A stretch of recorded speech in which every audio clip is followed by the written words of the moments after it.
Welcome, welcome, welcome. It's that time again, folks. Time for the world famous motion picture Retribution Power Hour, presented to you by the illustrious Evening Brothers. Take it away, band.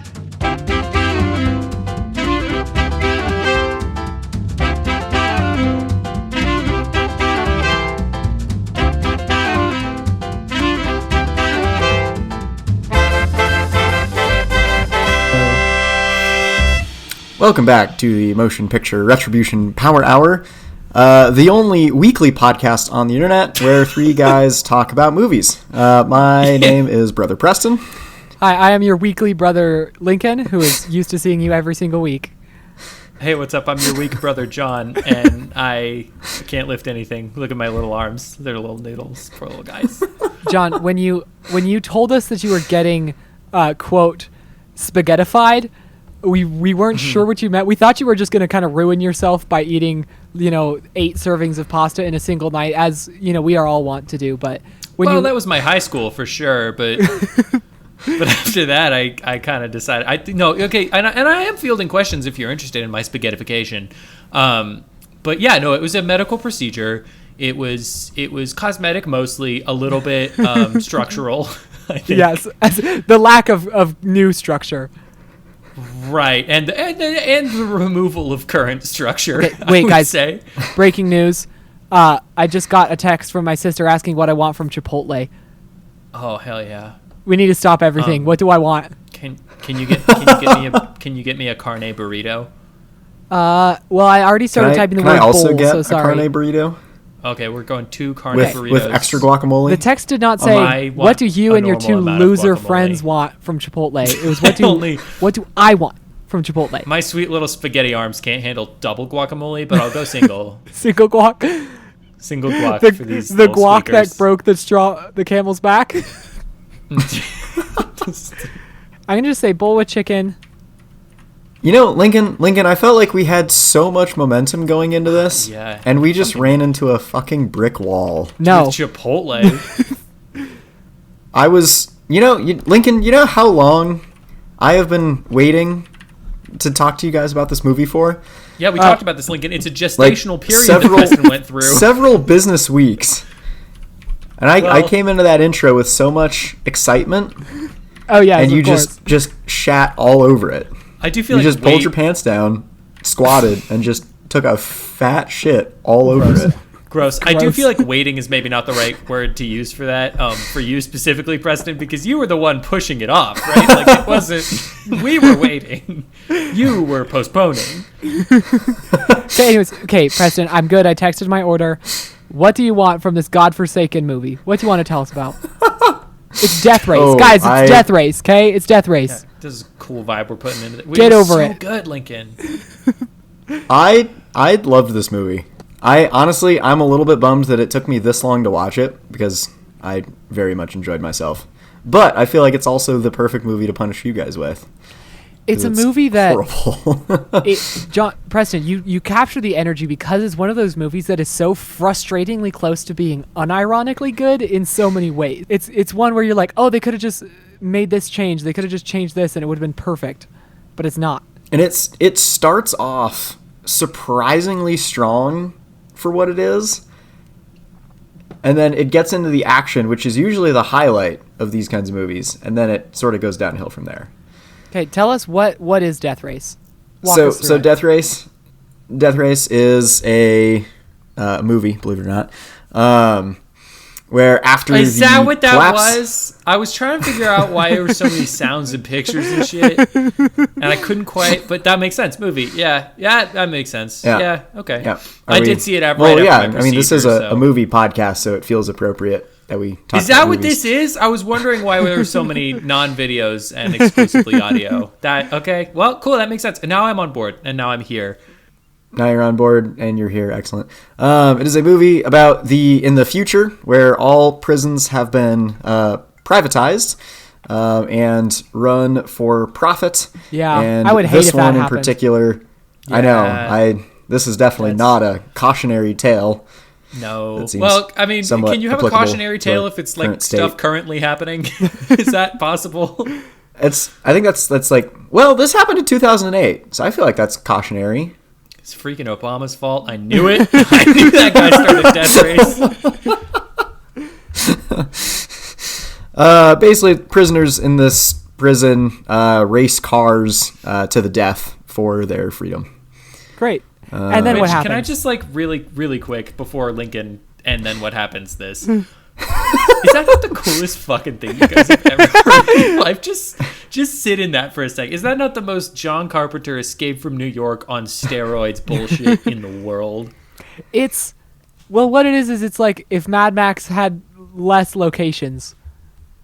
Sure. Yeah. Except It's like George Miller saw this movie and said, "Hey, I want to have a huge semi truck fighting other cars." Hey, wait, and then that did made happen, I guess. Made this movie better in every single way possible. Which we're gonna. I have many thoughts about the semi truck, but we will get to that later. But my brother in Christ, so do I. Lincoln. Yes. I'm noticing something here. Okay. I feel like John and I really enjoyed this movie and are very excited to talk about it. And I feel like you are decidedly less so. Yeah, you seem a little mad. And I'm not mad. I'm just disappointed. And here's the thing. Considering your past choice in movies, I feel like if this movie had been written as, say, a short story, you would fucking love this shit. Okay, you know what it is? You know what it is though? There is a certain... It is like it's... Okay, go ahead, John, and then I'll say my piece. I'll let all the insults happen first, and then I'll incriminate myself more than anything. No. It's not an insult. It's interesting to peel the onion of friendship that we've sort of built up over the years. Because Preston, you're right. Like peeling this. Obviously, I liked this movie. You guys knew I was gonna like this movie. It's got Jason Statham and big cars and people gets exploded and stuff. Yeah. That's my bread and butter. And like Preston, I'm not totally surprised. I'm a little surprised that you liked this, but I'm not totally surprised that you liked this. Lincoln, this is one I really would have thought you would have enjoyed because it's got some dystopianness. It's got big cars. You like a big car. I like it's just interesting to peel back the onion of friendship and reveal just like a dirty, gross little bastard underneath that doesn't like the movie Death Race. Okay, I actually did finish this movie, and I was thinking, what about this movie does not appeal to me or does not like work for me in the way that other movies have worked? And I think, to be honest, I want to pitch a part of the podcast where we just say cards on the table, and then we just have to like really give our completely honest, just legitimate assumptions and feelings about the movie. So this is a cards on the table moment for me. There is a certain... Can we wait before you do this? Can we call cards on the table on other people? Sure. If I feel like you're holding something back, can I cards on the table? Yeah, I think that's fine. That's fine. But then okay, you to earn it, you have to put your cards on the table first. Fully fair. Yeah, that seems good. Yeah. I think there's a certain panache or a certain maybe like flamboyancy that I really like in my movies that this one just did not have. It just did not have the like, it wasn't campy enough. It was like dumb. Really? The movie with a guy named Frankenstein, Machine Gun Joe, Pachinko, 14K, and Colt wasn't campy enough for you? No, a movie where a guy gets out of his car and gets blown into a billion pieces like he went through a food processor isn't campy enough for you? A movie where all the prisons in America are run by corporations and they do a show on the television where they all race around and try to kill each other. That's not campy enough for you. There's a certain Rocky Horror Picture. There's a certain like not as quite self-aware, but just this like extravagant like style and look and like vibe that I think like Underworld has, that struggling to name any other movie. It's tough. You know what? It's tough out there. I'm not gonna. I sort of very. It's not gay enough. What's the word I'm That's looking what for? I'm trying to say. Well, I don't disagree with you. As much as I hate to say that, I don't disagree. Talk to me about that. I'm trying to figure out. I just need my artists to have a little bit of that in them to really appreciate their work. So Lincoln, I don't know how to articulate it, but I do not disagree with you on that. maybe as we go through However, talking about the movie, maybe we can figure out we can sort of piece together the what should have been gayer about this movie to make Lincoln and Preston like it. Okay, where I liked you know what it. I'll This say? was just gay enough for me. It should have been the costuming. It's in the costuming. No, I don't. They didn't have cool costumes. They're prisoners.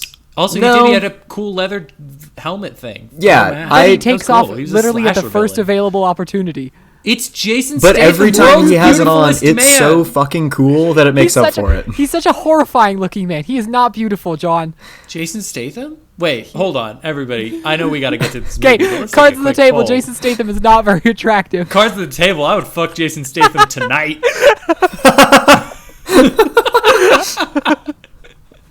Preston? Cards on the you got it. table. He's a good looking dude. Yeah, baby. All right, that's all I need. Man, we're just learning so much about Lincoln.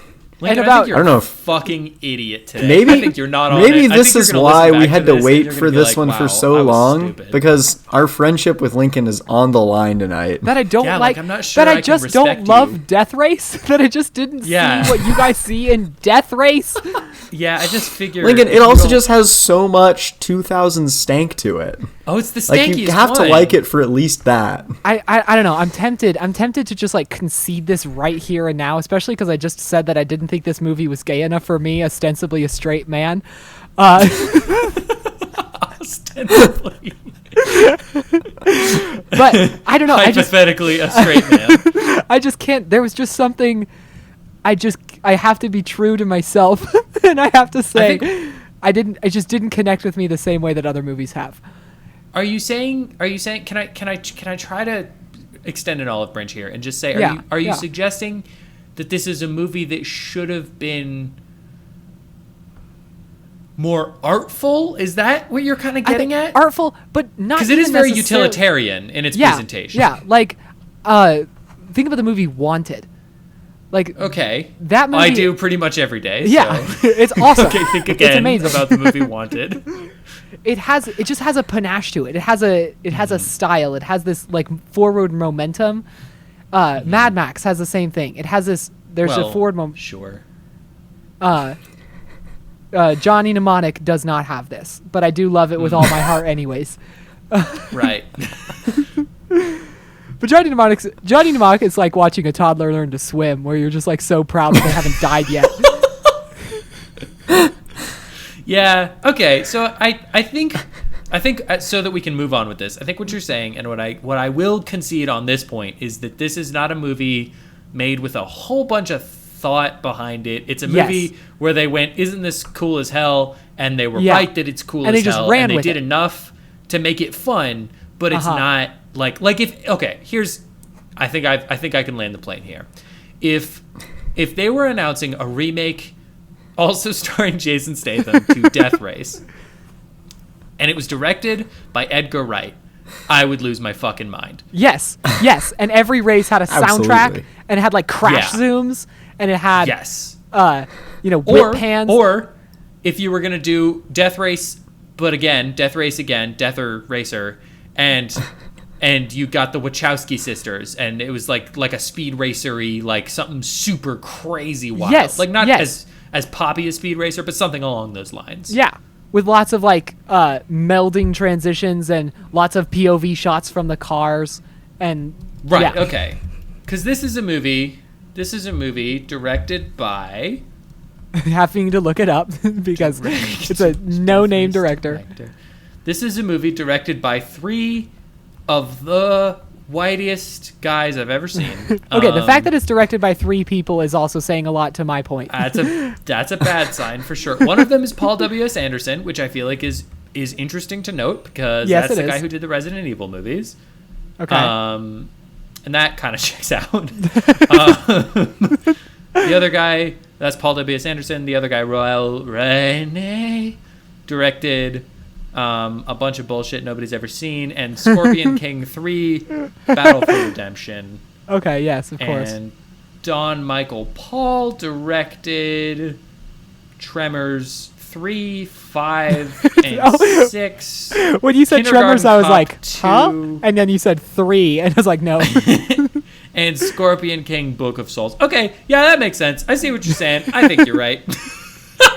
This is a stupid movie. And I don't think I would preclude myself from enjoying this on a second watch through, like accepting the silliness of it, because I think in its own way, it just has this toxic masculine vibe. Maybe that's it. I think that's probably the deep down part of it. There's just this toxic there's this masculine energy to it that's not like masculine in a fun way. It's more of a like I don't want to be like that in real life sort of way. Yeah, let's run through the plot really quick, Preston. Can you just take us through? It's going to be so easy. Can you just take us through really quick? Oh, absolutely. Yep. So Jason Statham gets okay, laid we're good. off at.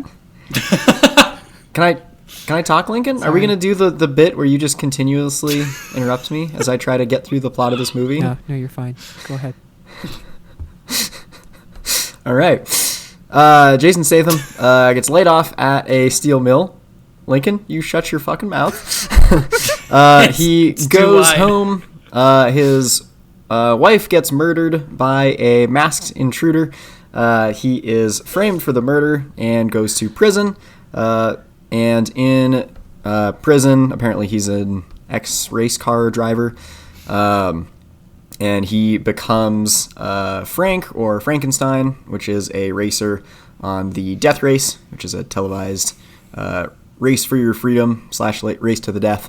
And if he wins one more race, he gets his freedom, at least the character, because the previous driver died, and so he's replacing him. He learns that one of the other drivers was the one who killed his wife, so he kills the driver and then escapes, kills the prison warden. Yeah, there we go. Okay. Oh, and he gets the girl. One. Beautiful. Okay, after you describe the plot for me, all of my thoughts are returning that I've had about this movie.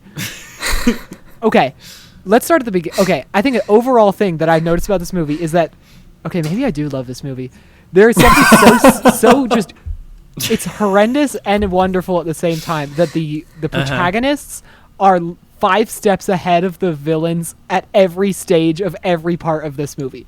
Like, the stakes couldn't be lower. There's not a single time that it feels like the protagonists are getting outmatched or outthought or outplanned at all. Like every moment, it's like, oh, we've already planned that. Oh, we figured that. And there is a certain kind of hedonistic joy in seeing protagonists that are just so hyper capable. There are never any stakes. Yeah. In this entire movie. Yeah, that's true. Like there's one moment where he's like, I'm not going to do it, and she's like, well, you'll never see your daughter again. He's like, oh, fine, I'll do it then. I guess I have to do it. Okay, John, this is the first Jason Statham movie I've ever seen. What? Wait, How? let me process that. Lincoln, shut the fuck up. How Preston, shut the fuck up. Jason Hold on, Statham I gotta movie process you've this. ever seen? Everybody give me a goddamn second.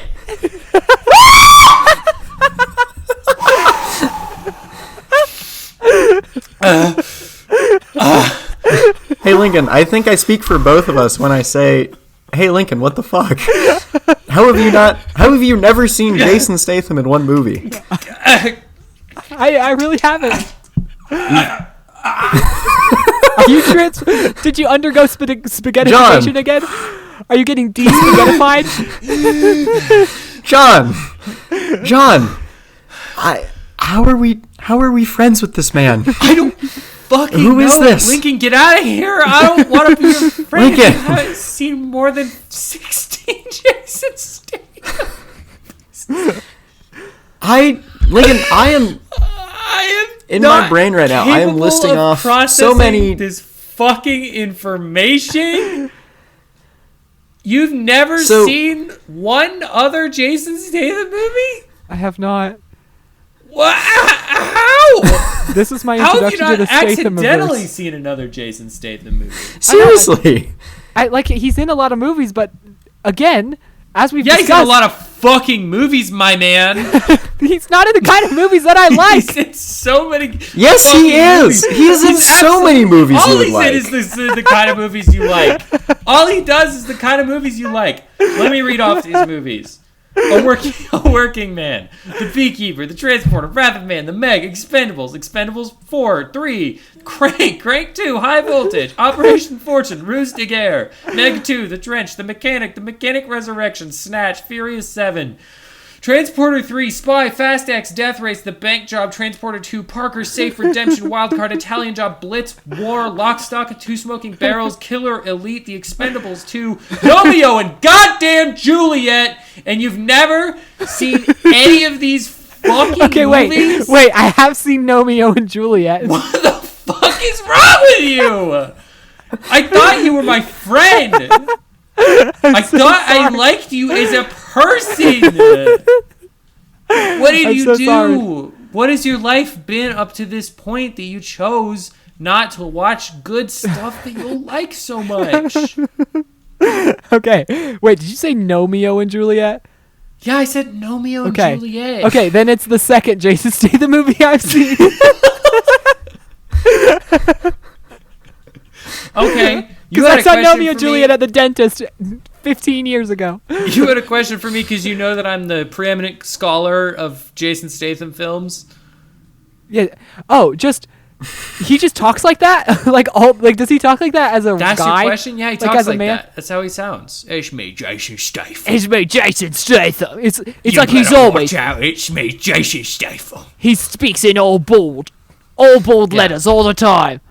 That was your only question? Yeah, that was it. You really... there was a lot of reaction for the amount of information I was hate actually going to so much request. right now. I can't. Preston, Guys, we're gonna not need talk to another Lincoln like for 3 a weeks second. If that, it might for the be, next this might be podcast. The end. This could be Honestly, it. Lincoln, you might you might be scrolling through Spotify and you're gonna see the Motion Picture Retribution Power Hour with only 2 Evening Brothers on it. Oh, Yeah, you because we might see a kicked you off. follow-up. We will put out about 2 episodes a year, but we're going to do it either way.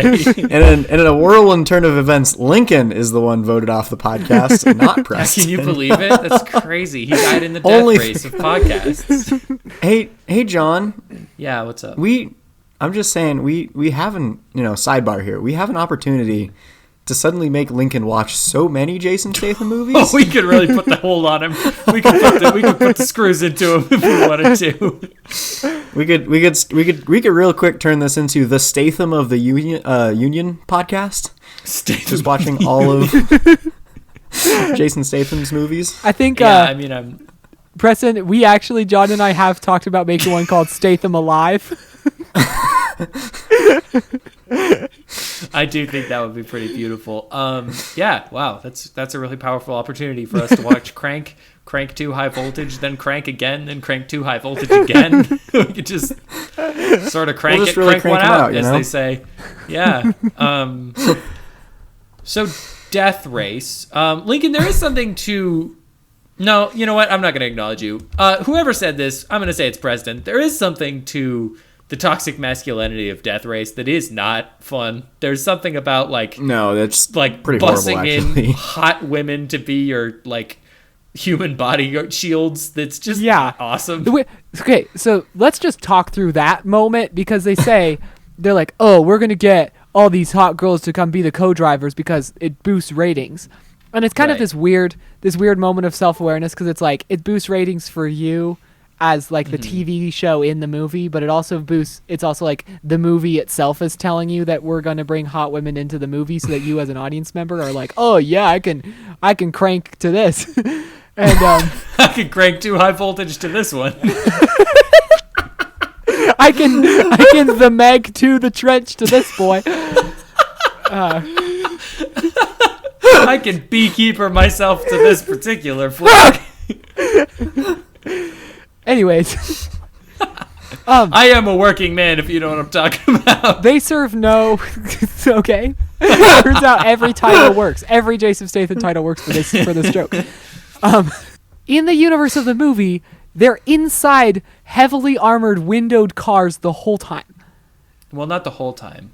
There's about 20 seconds between bus and car. It's really hot. So, what purpose are they serving in terms of the show in the movie? And then also in the movie, you barely get to hear from or see them at all either. in universe, there's about 20 to 25 jerking it seconds that I think are going to be pretty huge for the ratings. I think those are going to be powerful and prominent. Those are probably their best ratings, honestly.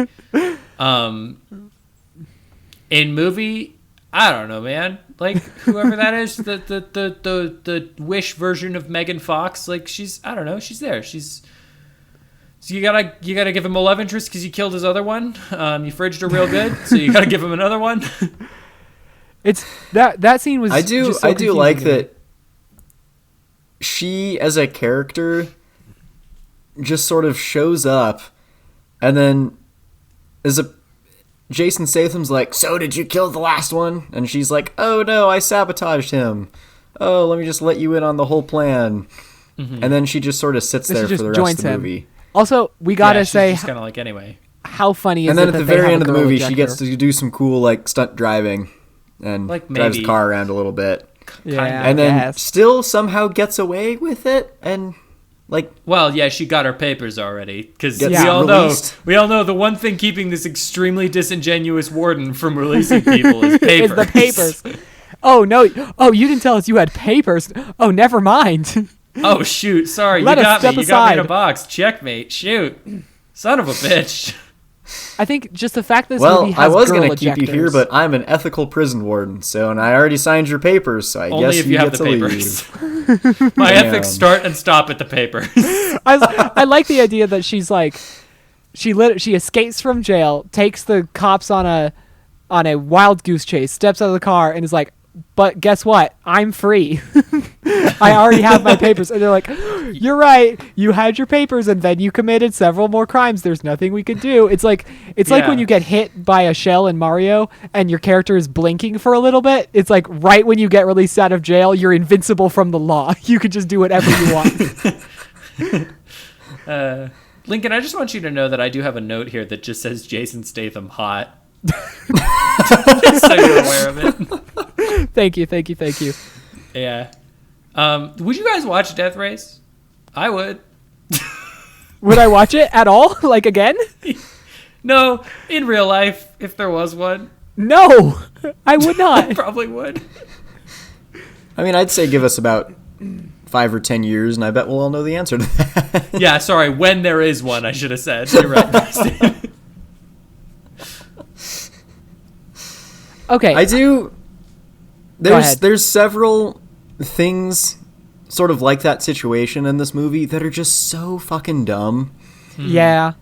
Like when he's like puts on the mask and then he can take off the mask when he's in the car because the car is mirrored, but then he just sort of blows the roof off the car, and it's very clear that the roof goes flying away and then ejects the napalm canister, and then in the next shot the roof is back.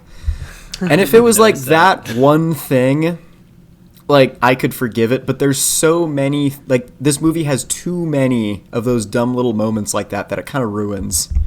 It's like it's like almost that it crosses over the line of being too bad a few too many times. If we're nitpicking some reality things, I do like that they have a like 6-ton giant piece of metal on the back of their car, and it just still drives like a normal car would. And I like that they make a big deal that it's like a 6-inch chunk of steel, and then it's like, Yeah. oh no, your 6-inch chunk of steel is about to get shot through by As bullets. if there's an amount of regular-sized bullets that could get through a 6-inch chunk of solid steel. Like, they'd be just like saying, "Oh, we laid a giant, the size of a house mound of dirt, and now we're going to, oh no, they're gonna dig it all with one shovel." Like, one children's digging. beach shovel. steel is incredibly like- heavy.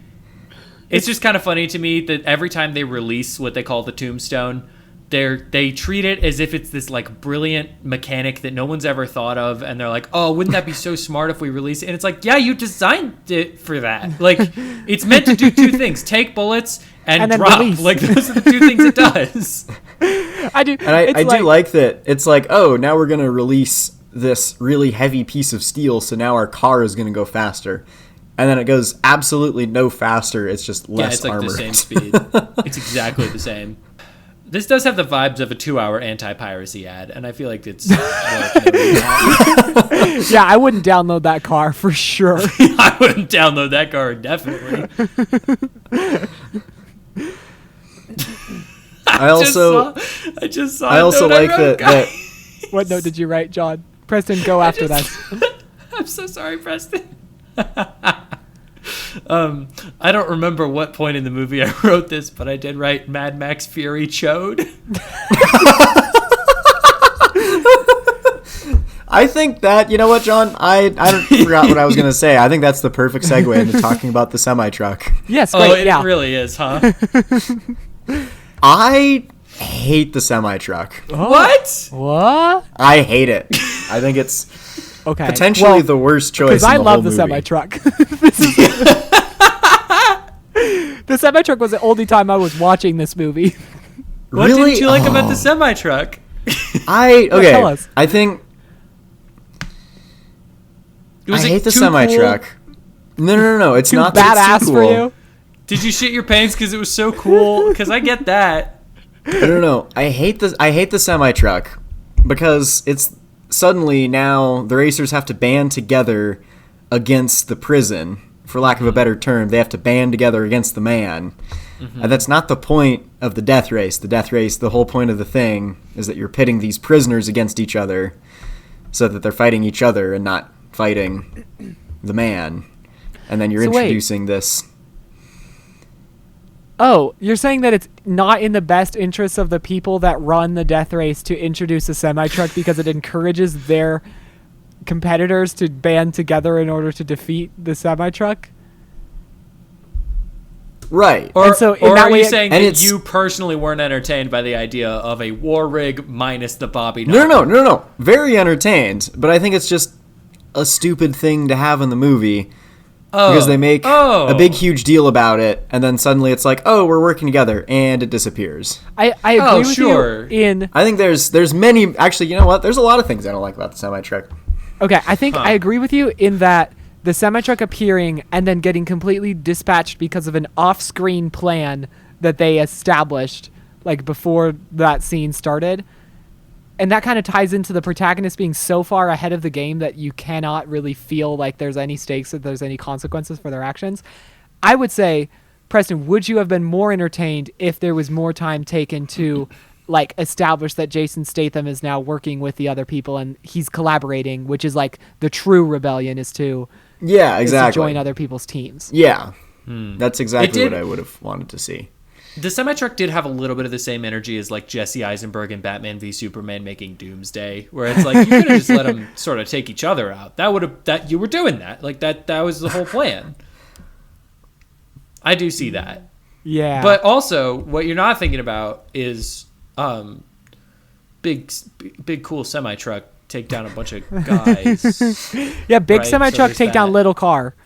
And little I cars... also- But also cool hate little car, cool fast how little car it- versus big semi for death. I also hate on the semi-truck how excessively long like the front spike weapon is, and that it Well, never sure, it's skewers intimidating. another vehicle. Certainly. Just like how Tyrese's truck has the whole like flipping ramp thing, and then he never actually uses that. That's also kind of This is frustrating. I don't really like that. It's frustrating. Waste of a movie.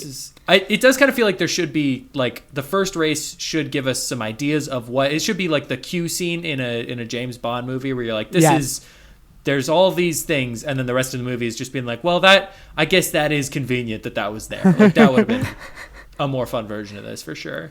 I think this movie also, we constantly rewrite the movie, so I'm really not going to rewrite it. But Well, I will you couldn't. say, It's perfect. this movie is missing secondary and tertiary locations. Every time they start a new race in the exact same place, doing the exact same laps on the same course, I That am is so true. sad. That is I'm true. like- for losing some coherency and some understanding, I think it would be better if they shipped them off to different prisons that all had different little maps. Yeah, and then like one of them's a volcano prison, one of them's yeah, one of them's an ice prison, one of them's like a desert prison. Fuck, holy shit! Wait, I like this. Because and one of my favorite parts of the movie was the silly little like TV intros. Like you can deliver that was any great. any exposition you want, you can deliver in a fake TV show in a movie for me, and I will eat it right up. And so Totally, it's great. I wouldn't have minded different maps if it had a little CGI spinning around and showing the plot of the court. Like, that would be so much fun. And it's obviously was a budget thing. Like, they obviously shot every single race over the course of like 1 week. Of course. But can we at least appreciate that they did shoot cars exploding? Like, it wasn't all horrible CGI. They shot a lot of cars exploding. It was some horrible CGI. It was. And Lincoln, I think when you're talking about how boring the costuming is, I think they make up for that in how cool the cars are. I do agree. The cars are fantastic. Very cool. The cars are amazing, and I love that they're very, like, fabulous. Eating, serving, you know. The cars do indeed serve, and I love that they're like actual real cars. Like, I feel like Mad Max does this as well, where they look absolutely like ridiculous and insane and wild, but you can still look at it and see like, oh, that is actually this car. Yeah, That's a drivable that's been car. modified. You can like actually see what it was, and it's like a logical step. Whatever team of like designers and engineers that had to build out those cars, I admire their work so much. I wish they had a chance to check in with the writers of the script at all. Yeah, that would have been cool. Like, if there was any communication between whatever amazing team that was and whatever dog shit team actually wrote and shot this movie, like, they needed to have some communication so we knew what the cars were capable of when they wrote the race scenes. I have horrible news for you guys. Yeah. We've made too many good points. Lincoln, can you take us in?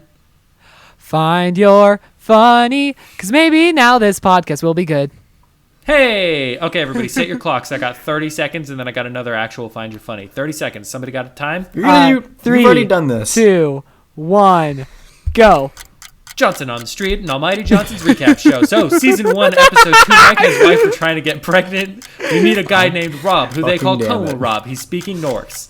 Axel goes on a date with James. He's struggling to decide how to go about his day. Andrews convinces Axel that he should sleep with a famous netball player, so Axel dresses as a mascot. It somehow works. She gets knocked out from sex, maybe. Mike tells Axel on the way home about Como Rob is his fault. He got him into a coma because he fought some gang members at a pool game. Axel comes home to Jamie and his friends. They all see him leave with the netball player. 1, That's the end of the episode. 0. Johnson on the street. Thanks, everybody. I need to compose a different jingle for just Johnson on the Street. And I think it should be like this. It should be like this. Johnson on the Street. I would love that. Yeah, that would be great. So my actual Find Your Funny is a tried and true, because I didn't want to get fucking ass blasted like last time. It is my favorite game that we've ever played, called Red Light. I love Red Light, Green Light. Thank you. I legitimately look forward to this. This is one of your better ones. Game. Thanks, everybody. Significantly better than Tomb, Truth, and a Lie. Fuck you. So we have... I've got 1, 2, 3, 4, 5 of them. 3 of them are more fleshed out than others. Okay. Starting with Greedo, a Star Wars story. From the world of Solo, a Star Wars story, this 3-season arc follows fan favorite Rodian rogue Greedo from birth all the way up to his untimely demise. We meet his family, his friends, his enemies, the guy he buys blue milk from, and his twin sister Greeda. This heartwarming family tale details how Greedo was just down on his luck, trying to provide for his 3 wives and 3 kids. Is it 1 wife per kid? 1 kid per wife? At the end of season 3, we see Greedo finally overcome his alcoholism. He walks into Mos Eisley Cantina, orders a sparkling water, and sits down to meet his childhood best friend Han Solo as the frame fades to black. Coming soon to Disney Plus. Also coming soon to Disney Plus, if you guys greenlight Greedo, a Star Wars story, is Guy He Buys Blue Milk From, a Star Wars story. If you guys are interested in that. Okay, can we title it Greedo? No, it should be called Guy Who He Buys Milk From, a Greedo, a Star Wars story. Okay, I can buy that. Thank you. Oh, I'm sorry, I forgot how this game works. You guys are presenting as studios. Who would you like to be representing? I'd like to be A24. Great. I would like to be Warner Brothers. Warner Brothers, good. Just to be clear, A24 studio exec, are you also greenlighting Greedo, a Star Wars story, or possibly Greedo, a Solo, a Star Wars story? I really like that. Then we could recurse it even more. I do love recursion. Then it would be what? Yeah. Let's think. The Guy Who He Buys Milk From, a Greedo, a Solo, a Star Wars story. Yeah. Does that work for you? You know what? I think if let's shrink that down. Instead of 3 seasons, I want to make it one 58-minute, really, really hard R, like NC-17 rated project. Sure, a Star Wars special presentation type thing. Can there be some more like dismemberment, some more kind of there's like there's body already a lot. horror? You want more? Yeah. Sure. I think in that case, A24 would be on board. Really, really raunchy sex stuff between Greedo and his sister. Yeah, I like what you're doing. Thanks for the green light. Maybe, Preston, maybe Warner Brothers can get their hands on the next option that I have, which is actually, and I'm changing it up a little bit, a game. So this isn't your grandpappy's movie. It's a video game called Super Mario Prison. And the idea with this one is that, picture this, boys. You boot up Super Mario Prison on your Nintendo Switch, and it's about an 8x8 square of pixels inside the bigger screen. You got Mario in there. He's, let's say, 6 pixels tall, right? That seems about right. So there's 1 pixel on the top and 1 pixel on the bottom? There's 1 pixel. No, there's 2 pixels on the top, none on the bottom. He's on the ground. Like you've never played Mario. Gravity still exists in prison, dickhead. Hey, the ground is usually also made out of pixels, John. I don't know what you think. Well, don't count that one. I'm talking open air space. So I guess whatever, 9 by 9 or whatever, if you want to get the walls and stuff. So that's the game. Sometimes it's nighttime, sometimes it's daytime. Mario can't do a super jump. Mario can't get out. He's incarcerated for his crimes. That's it. It's just red light small because Mario. Mario isn't allowed to build a super sweet apocalypse-style survival rig and race for his freedom. Okay, wait, hold on, because the sequel game will be Super Mario Prison Death Race. If you're interested in that, and that's in Mario that case, Kart. you get a green light. Okay, Super Mario Death Race kart. If we ship it instead of, I'm A24, so I gotta have things my way and I gotta be funky and artsy about it. Yeah, you're quirky. I get it. Yeah, so I would, if we, instead of it being a video game experience, what if it was a kind of lo-fi cassette tape sort of experience where you heard Mario crying, weeping to himself for however long a cassette tape is. What is that, like 25 minutes? Sure, and it's just him being like, I repent of my sins. Yeah. And it's called like Super Mario Prison, Confessions, the cassette. How do you feel about that as an add-on to Super Mario Prison for the Nintendo DS, I've decided just now? Okay, Nintendo DS, I'm so on board. Can we get it for the Sega Game Gear? No, that's insane. Okay, I'm back out then. Cool, that sucks. My next option is also a different version of this game, because it is also not a movie or a show. It's a restaurant. And that restaurant could be Warner Brothers presents Last Supper. And so the idea for this is that you can reserve a plate, and it's $1,000 a plate. It's a really high-end, very fancy restaurant. And you put an order in for what you would want your last meal to be. There's 12 seats. You all sit on the longest table imaginable. Okay. All facing the same direction, I assume? Of course. Right. With a mirror in front of you, so you far. can make sure you're doing the little poses and stuff. And you put what you want, you order what you would want as your final meal if you were on death row, which you're not, just to be clear. But if you were on death row, this is what your final meal is. But the chef makes enough, and he makes it really good, whatever it is, and he makes enough that everybody can try everybody else's final meal. And I just think that's a fun idea. No jokes here. It just seems like a good, cool thought. Who is the betrayer? Do you just get assigned, like, depending on where you sit at the table? Yeah, you could be Judas. I think he'll know. You know what? I'm gonna piggyback off that idea. I'm gonna say provisional green light, as long as there's also sort of like a dinner mystery kind of thing going. Sure. And it's like Warner Brothers presents Mel Gibson's Last Supper, if you will. Yes. I think as A24, I think this would be a great centerpiece of 24 Acres, which is our theme park that we're going to build. Okay. What other there's- stuff is on there? Do you have like an X ride where somebody tries to kill you with a machete or whatever? Yeah, there's a Everything Everywhere All at Once coaster, which just takes you Sure. through a man's anus and up backwards through his digestive system and out his mouth. Oh, that's cool. That's very something. It sure is something. Is there also like a Last Black Man in San Francisco world where you get to just Yeah. There's Midsummer Park, which is Sure.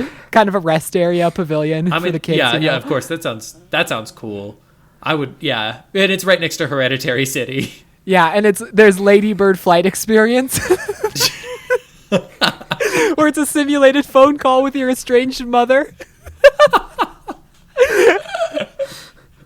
We're sort of escaping my original red light, green light, but this is beautiful.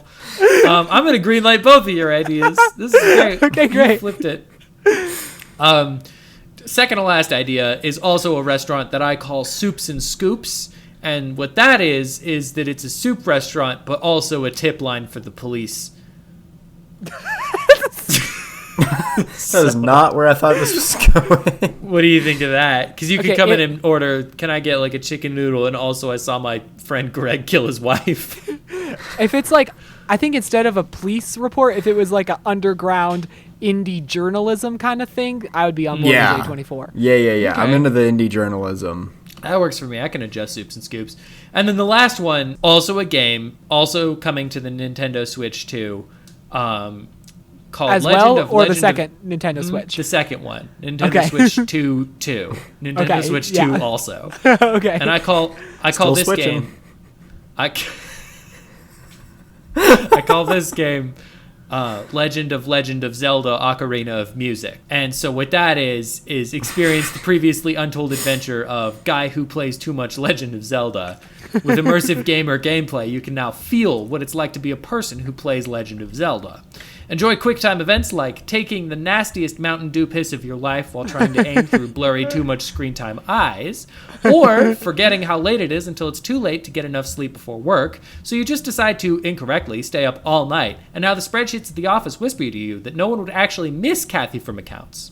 There's never been a game like this. Coming soon in Nintendo Switch 2. Legend of Zelda Ocarina of Music. I also, before you jump in, would like to present to you a sequel idea that I call Legend of Zelda Ocarina of Music. I really liked your rhythm there. Legend of Zelda. It was like a merry little jig that you just danced in front of us. Thank you. So what do we think of that? Okay, as I'm going to step outside the bounds of the game, outside of my character, and I'm just going to say, I'm going to take a wild guess as to, okay, now, as a producer or some sort of worker for A24, Right. I don't think I So you need to step- know what wait. it feels like to be a Legend of Zelda player. I think I'm pretty familiar with that feeling. Oh, okay. Sure. I think I've been around the block as far as Legend of Zelda goes. Oh, okay. So you don't want to play a guy who plays too much Legend of Zelda? I was saying I already am guy who plays too much Zelda. Oh, okay. Well, that's fine. I just put all my money into this particular idea. So Warner Brothers, I'm gonna go green light as long as Lincoln's the one acting. thank God. Yeah, of course. Sorry, that was a given. He's our character model, of course. Yeah. Okay. Well, that was beautiful. Red light, green light. Thanks, everybody. Back to Death show. Race. On with the Death Race. Okay, Death Race. We were talking about whether or not we'd watch it. We were talking about that the production designers never talked with the writers of this movie. You know, I've been staring at the poster now for, 48 minutes and about 49 seconds now is how long we've been recording. Okay, well, And I'm I'm just just engaged realizing- in the podcast, but that's cool. That they didn't put the hero car on the movie poster. Death Race poster. Hang on, hold on. Let me Ah, just- we all gotta Which one are you check. looking at? You looking at the one Which- that they're on the two sides? Yeah, that's not the right. Wow, you're right. That's a different car. Isn't that interesting? That's weird. Did you know? That kind of sucks. Did you know that I know. Death Race is a remake? Yeah, I just saw that also. Sure did. It is. I knew this. I actually knew this before just now because I didn't look it up on the podcast like an idiot. But it's a remake Okay. of a movie called Death Race 2000 starring Sylvester Stallone. Is it really? Wait, Sylvester Stallone? Hang on. Yes. And it's called Death Race. I think it was actually just called Death Oh, Race. wait. Hold up, Lincoln, you should like this movie because this movie is based on Death Race 2000, which is based Yeah. on a short story called The Racer. Yeah, I probably like the short story. We've been through how much I like short stories, even if I don't Wow. like the movies they're attached to. Well, Sylvester Stallone isn't the star. He plays Machine Gun Joe. Well, maybe Machine Gun Joe is the star. No, I Machine don't know. Gun Joe is the star in this one, and he has Machine Gun Junji Ito is the star. Guys, hey guys. I really want to watch Death Race 2000 a lot.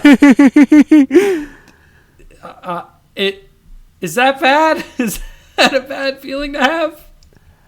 I don't think so. There's a think it is. Corvette that looks like a dinosaur. I think this might have whatever I said was missing out of this Death Race. I think it might be a little gayer.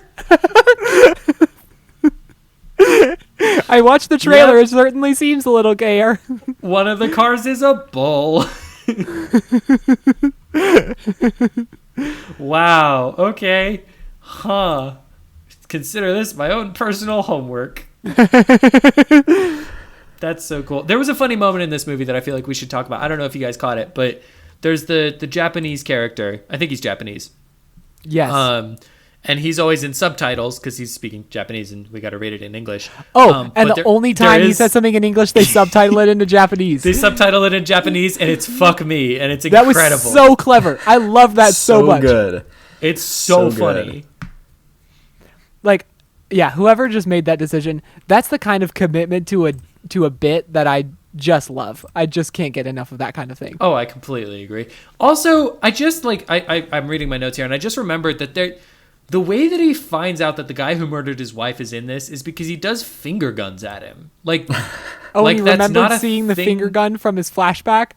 Yeah, the guy does finger guns at him when he kills his wife, and then he does finger guns at him again, and he's like, it's that guy. He did the finger guns. Nobody else knows about that. I'm trying to remember. Okay, it was a little strange how he learns that guy killed his wife, and then it's not Act 3 that he gets his revenge. I think it's smart because he knows that it wasn't really his choice. He was just acting out of like smart is such a word. I think it's intentional because Oh, I know it's intentional, but I do not think it's smart. Because I don't mind again, that. I think it would have been. I think there's a textual layer to that's interesting to me. Is this idea that like the worst thing that's ever happened to this guy was just because somebody else like suicide squatted him into doing it. I think there is something there. The movie doesn't really play with that, to be fair. Like it doesn't really engage that feeling or thought at all, other than just like, well, it's the middle of the second act. We might as well kill him now. Well, also because Jason Statham kills him still. Right. Yeah, and that's the other thing. He doesn't forgive him. He's like, I'm still going to kill you, but I've got bigger fish to fry, which is not particularly interesting. Do you guys remember that there's a quote in this that it's, are you really daddy material? Do you remember that? I was thinking about that. It kind of rings a bell, but I don't remember. Oh, yeah, they say the warden says it to him, right? To Jason Statham. Just and like, she's like, maybe you just want to race for your whole life instead of going back to your daughter or something like right, that. she does offer that at one point. She's like, maybe what if you just kept doing this? It's so fun, isn't it? And he's like, it's been the fucking worst week of my life. What are you talking about? Yeah, it's so funny how she's really trying to play both sides, but the writers can't help but make her just so unabashedly evil that it eliminates any interest in who she might be as a character. That's so true. Yeah, It's like- yeah, there is no... I don't think either of you guys have seen it, but there's... the Thunderbolts has a character that's kind of like that, but she's like way slimier and weirder and more entertaining, and I think they thread that needle way, way better than this movie does, because this movie just makes her kind of a dickhead, and you're like, Yeah. I don't really want to see her die, because she just kind of sucks, but I She also doesn't, don't she want also to see doesn't her have live. a plan. It doesn't She's feel not like exciting. she's pulling all the strings. She's just like, people come to her and ask her to make a decision, and she just is like, whatever is the most evil one. And they're Yeah, like, well, like- right away. She's also just kind of middle management too. Like she's not the top of the food chain here. And it's like when she gets killed, it's not like the death race is over. It's just somebody else steps into that role and is a little more careful about opening some presents. Yeah, pretty much. I like this movie a bunch. I know you do. I know that you it's do, not John. good. Okay, what do we have anything else to say about this movie? Ian McShane's in it. We haven't talked about that. He's been Oh, the it has same age for Blackbeard. centuries. I really like Ian McShane. Yeah, he's a good egg. He's good in the Hellboy movie. He's good in the John Wick movies. He's good in everything. He brings a little gravitas. He does. Maybe if Jason Statham's financial state is as bad as it is at the beginning of this movie, couldn't he sell his multi-story, several-bedroom townhouse? Do you think?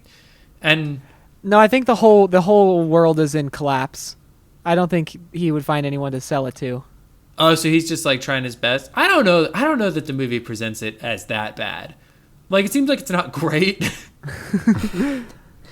I don't It know. doesn't seem like it's as bad as it could possibly be. It's not like Babylon AD, where it's like everything is a nightmare and we're just exploding everybody. That's probably true. I don't know for sure though. The movie doesn't really have a lot of interest in painting anything about the world except for just telling you in a little text blurb at the beginning that the world's not in a great state. That is true. Okay, should we go into to equivalent punishment then? Yeah, I think, Preston, do you have anything else? This is your movie. Do you have any other? No, I think I'm good. All right. This is the cinematic equivalent of downing an entire bottle of Jack Daniels. Okay, go ahead, Preston. I don't think of a better one. Well, Okay. that's the point of the bit, is we start with some, and the Jack Daniels build it isn't up. my best material, Preston. Like, we're getting there. This is the cinematic equivalent of finding broken glass in nature when you think you're like in this nice pristine place and you just see a shattered like Bud Light bottle. Mm-hmm. This movie is the cinematic equivalent of meeting someone from a different country and they make a really off-color joke that isn't very funny, and then they tell you wouldn't get it because it's one of their things, and you're like, no, I got it. I just didn't really like. It wasn't great.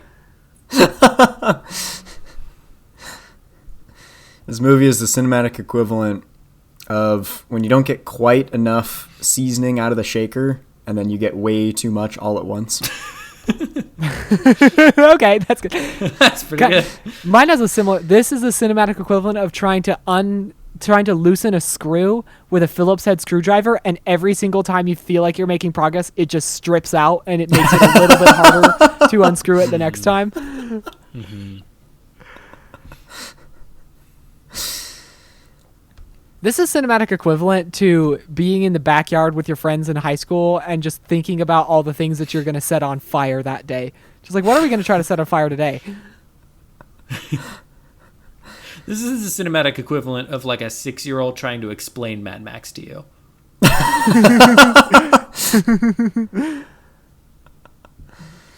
Yeah. Okay. Did we get it? I don't know. We got it somewhere in there, I think. Yeah. Okay. Okay, John, what are we watching next? Yo, all right. Oh, I'm so happy. I'm so excited. This is a movie that I've been wanting you guys to watch for a while because it came out in theaters, I think, last year, and it's finally on Netflix. So we will be watching M. Night Shyamalan's Trap. I really want to watch this movie. Yeah, you do. I'm excited.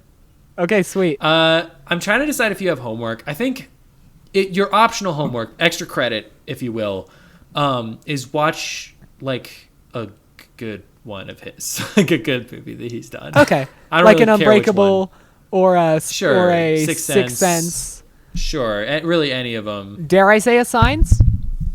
I think you dare. Yeah. Okay. Yeah, cool. Good to know. Dare I say The Visit? Kind of. No. It's pretty good. Is Split still good? Split's I don't okay. know. I'm kind of It's scared not to great. revisit it. It's not great. It's not terrible. It's a little campy. It's like fine. Okay, cool. Well, Preston, take us out. Yeah. Bring us home, baby. This has been the Motion Picture Retribution Power Hour, organized by your illustrious evening brothers. I have been Brother Preston.